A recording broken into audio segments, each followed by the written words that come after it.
आमदार किशोर जोरगेवार यांची प्रकृती स्थिर.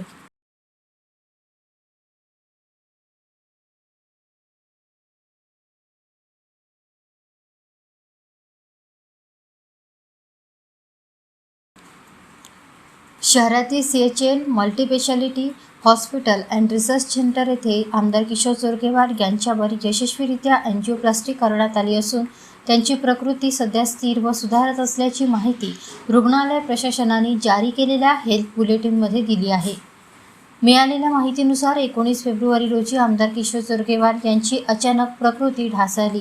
त्यांना छातीत दुखणे व अस्वस्थता जाणवत असल्याने त्यांना तातडीने रुग्णालयात दाखल करण्यात आले.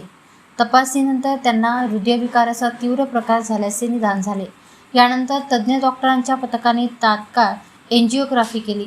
या तपासणीत त्यांच्या डाव्या अँटेरियर डिसेंडिंग LAD या महत्त्वाच्या कोरोनरी आर्टरीमध्ये एकूण 85% ब्लॉकेज आढळून आले. ही स्थिती गंभीर स्वरूपाची असल्याने विलंब न करता एंजिओप्लास्टी करण्याचा निर्णय घेण्यात आला.